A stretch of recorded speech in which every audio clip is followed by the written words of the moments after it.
For her, the call of service meant caring for others, something she spent her life doing, and in doing so paved the way for other trailblazing women in the process. She saw education as her tool to improve the conditions of other women, and in doing so created a lasting legacy.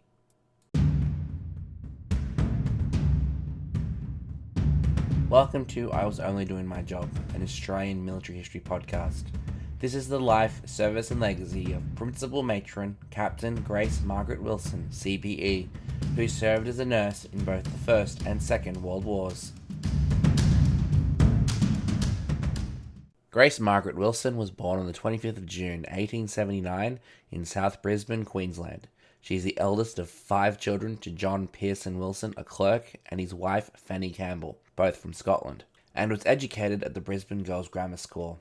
In 1905, at the age of 26, Wilson entered the Brisbane Hospital as a probationary nurse and gained her nursing certificate in 1908. While at the Brisbane Hospital, Wilson was also the first winner of the prestigious Gold Medal for Nursing Excellence before subsequently travelling to London for her midwifery certifications at the Queen Charlotte's Lying-in Hospital. Lying-in hospitals is an older term for maternity hospitals, which related to the practice of the time where pregnant women were secluded immediately before and after childbirth. Wilson subsequently worked at the National Hospital for the Paralysed and Epileptic in London before returning to Australia in July 1914 at the outbreak of the First World War. Upon returning to Australia, Wilson took up the position of matron of the Brisbane Hospital. In October that year, she joined the Australian Army Nursing Service, an Army Reserve unit, and was appointed to the post of Principal Matron of the 1st Military District, the military administrative centre that encompassed both Queensland and the Northern Territory. Though she wouldn't be in this position for long, before she formally joined the Australian Imperial Force on the 15th of April 1915 and was assigned to the position of Principal Matron of the 3rd Australian General Hospital. Much like Matron Vivian Bullwinkle, who I covered in episode 3 of season 1, who served in the Second World War as part of the 2nd 10th Australian General Hospital, Matron Grace Wilson, 20 years before her, held an honorary rank, in Wilson's case, that of captain. The reasoning for this was one of legality. Under the 1903 Defence Act, women could not be a part of the Australian Imperial Force, and since nurses couldn't be members of the armed forces themselves without violating their non-combatant status, according to the Army, they were considered auxiliary civilians, which meant that their rank was purely symbolic. It allowed them to dine in the officers' mess and forbade them from fraternising with the orderlies and other ranks supposedly under their charge, but technically didn't give them any actual authority over them. And in all things considered, they were no different than the other ranks when it came to recognition and pay. This disparity caused a great deal of friction once the Australian General Hospitals were deployed to the war, and while nurses' ranks were initially acknowledged in 1916 and given substantive not honorary status in 1943, they would not formally join the Australian Army until 1951. Wilson, along with the 3rd AGH, departed Sydney aboard the troop ship RMS Multan on the 15th of May 1915, bound for England, and arrived on the 27th of June with the intention of being deployed to France. However, at this point, due to rising casualties on the Gallipoli Campaign, the decision was made that the 3rd AGH would be redeployed to Mudros in the Greek island of Lemnos to support the operations there, and in doing so would shorten the transit time for wounded soldiers from 1.5 days back to Egypt to 5 hours to Mudros Harbour, a move that would vastly increase the survivability but also save the steady stream of hospital ships and troop transports the perilous journey in U-boat-infested waters. The 3 AGH would briefly put into Alexandria, Egypt, to take on supplies and personnel for the new hospital site, and it would be here that Wilson would discover that one of her brothers, Lance Corporal Graham Lang Wilson, who was a part of the 2nd Light Horse Regiment, had been killed at Quinn's Post in Gallipoli 4 days after Grace had originally departed Sydney. Wilson would arrive on Lemnos on the 8th of August to conditions that she declared too awful for words, caused by issues in supplying and establishing the hospital. By accounts, their equipment had been delayed, and the British authorities seemed ill-interested in assisting a colonial hospital. There were a few tents and mattresses, no beds, and only spirit lamps for cooking and sterilising. Part of this was due to the fact that the initial intent of the hospital Lemnos was to treat those soldiers with minor wounds who could be sent back to the fight relatively quickly. But this plan failed almost as soon as it started, just by the sheer weight of the wounded men being evacuated off the beach. Wilson encouraged the nurses to deal with these primitive conditions and soon created order out of chaos, which was crucial as the first boatloads of casualties, the majority were wounded men from the failed August offensive, started arriving, and soon resulting in the hospital treating 900 patients at a time with insufficient food, water, sanitation, and without adequate accommodations. If you want a glimpse of what that experience might have been like, albeit in a dramatized format, I do recommend finding a copy of the miniseries Anzac Girls, which follows the experiences of the nurses of the 3rd AGH, and in particular Matron Wilson, which was in fact how she was brought to my attention in the first place. Following the disaster of the August offensive, the type of casualties the hospital was receiving changed. While the wounded would still be arriving, they were starting to be outnumbered by the scores of soldiers suffering from dysentery and paratyphoid caused by poor sanitation standards on the peninsula, which quickly spread to the Lemnos due to the lack of adequate freshwater reserves, meaning that a number of nurses, including the matron of the Canadian hospital on the island, succumbed to the diseases. Despite all these difficulties, the hospital's mortality rate was only 2%, which, considering it existed in a time before the invention of modern surgical practices and antibiotics, is impressive. If the conditions on Lemnos were harsh, the military chauvinism of the officers stationed there only served to exacerbate it. For most of the Edwardian upper-class men of the time, the mere thought of having women so close to the fighting was an affront to them, who argued that the strictly male orderlies could do the job just as good as the nurses, which was an ongoing point of contention throughout the war, with officers repeatedly overruling the nurses' instructions and making it clear how unnecessary they felt the nurses were. In Lemnos, however, the largest culprit to this was the initial commanding officer of the 3rd AGH, Colonel Thomas Henry Fieschi, who regularly clashed with Wilson, who in a position as matron would draw her into conflict with him regularly. Fieschi was a peculiarly fatalistic man by accounts. He had fully expected half of his complement to succumb to disease, nurses included. Despite this, Wilson and her nurses continued to persevere, as the casualties would again change in late November-December, at the tail end of the Gallipoli Campaign, where the wounded were now suffering from severe frostbite and gangrene, brought on by a lack of winterized clothing or adequate accommodations. During this time, the hospital was visited by Lieutenant General Richard Herbert Joseph Bertie Featherston, the Director General of the Australian Army Medical Services, and while he was appalled by the deplorable conditions of the hospital, he did personally commend Wilson for her work, control, and leadership, stating that the matron of this hospital deserves the highest praise and commendation, and under her whole nursing staff have done wonderfully fine work. By the middle of December, the decision that had been held by so many since the start of the campaign was finally acknowledged, that the Gallipoli Campaign was a failure and the Mediterranean Expeditionary Force had to be evacuated, and would be completed over 3 weeks, with the last Australians leaving the line on the night of the 19th of December. Considering predictions that over half the troops on the peninsula would be massacred on the beaches, the hospitals on Lemnos were put on high alert. However, it was seen by some as a miracle that the whole of Anzac evacuation was completed without any fatalities. This was partly due to the work of Private William Scurry, who was covered in episode 11 of season 1.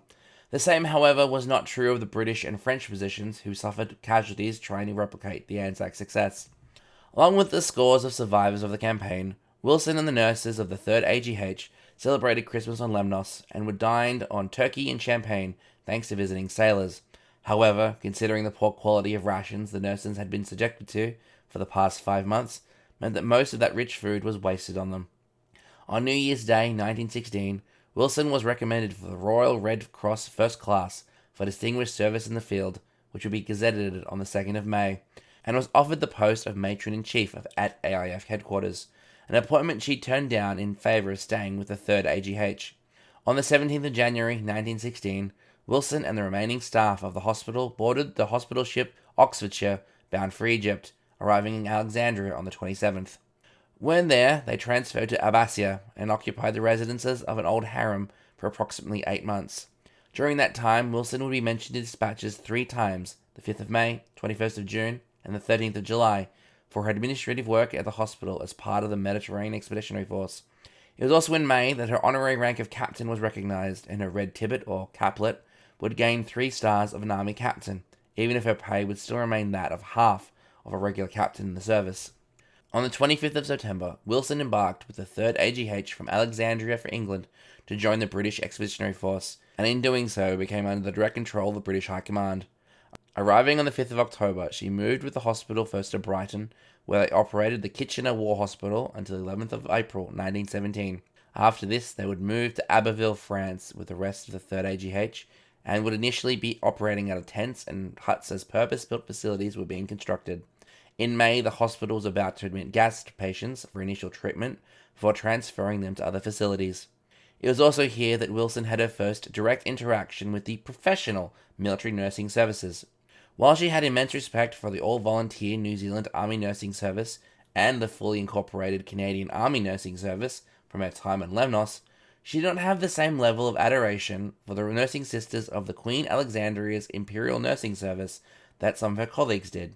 In her diaries, she regularly commented about how the British nurses seemed more fixated on the care of equipment and the filling out of military forms than the actual care of the wounded. This kind of cultural difference seemed to separate Australian nursing sisters from their imperial brethren. Australian and New Zealander nurses were regularly reported to be more sociable and physically engaged with their patients beyond the medical care they received, which in turn allowed them to notice subtle changes in their patients' conditions and had the added benefit of improving morale. On the 4th of September, Wilson was called back to England and assigned to the 2nd Australian Auxiliary Hospital in Southall, a hospital that had been raised initially as a clearing station, but by the time Wilson joined it, they had begun to specialize in the care of amputees and the fitting of artificial limbs. While she was at the 2nd Auxiliary Hospital, she also took up the post of temporary Matron-in-Chief of the AIF as the current matron, Evelyn Conyers, went on leave. Although Wilson enjoyed the administrative experience, she longed to be back with her family in Abbeville. Returning there in April 1918, by judgment, tact, and ability, she ensured the high standard of conduct. She would stay with the 3rd AGH until the end of the war, and for her continued service she would again be mentioned in dispatches in December, which was accompanied by her appointment to the commander of the military division of the Most Excellent Order of the British Empire, for valuable services rendered in connection with military operations in France and Flanders. Oddly though, the notification of this appointment, Wilson is still listed as the Matron-in-Chief of the Australian Army Nursing Service, a position she wasn't holding at the time of this appointment. For Wilson, the end of the war didn't mean an immediate return home. While the Australian Imperial Force was in the process of being demobilised and returned home, the scores of wounded and recuperating soldiers still needed to be cared for before they were repatriated either to England or Australia. The 3rd AGH finally closed for admissions on the 16th of April 1919 and was instructed to be ready for withdrawal from France on May 20th. The nursing staff returned to England in parties of 10, beginning on the 17th of May, and the last party with Principal Matron Grace Margaret Wilson proceeded on the 23rd of May, whereupon she reported to the Matron-in-Chief for reassignment to the 3rd Australian Auxiliary Hospital in Dartford, Kent. Aside from taking several months of overdue and much-needed leave, the main focus of the hospital was the growing issue of the 1919 influenza pandemic, now referred to as the Spanish flu, with a large proportion of her patients suffering influenza or bronchopneumonia. The 3rd Australian Auxiliary Hospital ceased to function on the 28th of August, and from that point on until the 17th of October, Wilson and the remaining staff of the hospital were responsible for preparing the facility for use by British authorities. Her last duty in Europe on the 17th of October 1919 was when she was ordered to report to the Matron-in-Chief for disposal. A month later, she left England bound for Australia aboard the HMAT Orsova, finally arriving in Brisbane on the 9th of January 1920. Her appointment to the Australian Imperial Force would end on the 3rd of April that year. In November 1920, she became the matron of the Children's Hospital Melbourne, and while there continued to fight for the improvements and recognition of the nursing staff like she had done on Lemnos. To her credit, she even succeeded in winning trainees a normal wage. Prior to this point, nurses were self-funded during their training.